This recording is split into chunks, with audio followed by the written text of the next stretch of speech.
നമ്മുടെ ചെയിൻ ബുക്കിൽ നിന്നുള്ള ഒരു സെറ്റ് ഞാൻ പഠിപ്പിച്ചു തരട്ടെ, നോക്കിക്കോളൂ.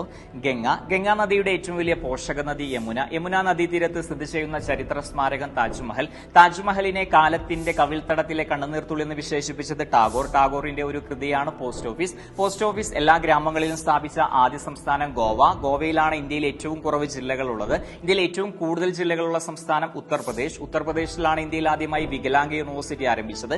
ലോക വികലാംഗ ദിനം ഡിസംബർ 3, ഡിസംബർ 4 നാവികസേനാ ദിനം, ഡിസംബർ 5 മണ്ണ് ദിനം, ലോക മണ്ണ് വർഷം 2015 ലോക പ്രകാശ വർഷവുമായും ആചരിക്കുന്നു. പ്രകാശത്തിന്റെ വേഗത ഏറ്റവും കുറഞ്ഞ മാധ്യമം വജ്രം ഇന്ത്യയിൽ ഏറ്റവും കൂടുതൽ ഉൽപ്പാദിപ്പിക്കുന്ന സംസ്ഥാനം മധ്യപ്രദേശിലാണ് ഇന്ത്യയിൽ ഏറ്റവും കൂടുതൽ വനങ്ങളുള്ളത്. ലോകത്തെ ഏറ്റവും കൂടുതൽ വനങ്ങളുള്ള രാജ്യം റഷ്യൻ വിപ്ലവം നടന്ന വർഷം 1917 ജനിച്ച ഇന്ത്യൻ പ്രധാനമന്ത്രി ഇന്ദിരാഗാന്ധിയാണ് ഇന്ത്യയിൽ ഏറ്റവും കൂടുതൽ കാലം പ്രധാനമന്ത്രിയായ രണ്ടാമത്തെ വ്യക്തി. ഇന്ത്യയിൽ ഏറ്റവും കൂടുതൽ കാലം പ്രധാനമന്ത്രിയായ ഒന്നാമത്തെ വ്യക്തി ജവഹർലാൽ നെഹ്റു പുരസ്കാരം ആദ്യമായി ലഭിച്ചത് മദർ തെരേസയുടെ സമാധി സ്ഥലം കൊൽക്കത്തയാണ് ഇന്ത്യയിലെ സന്തോഷ നഗരം.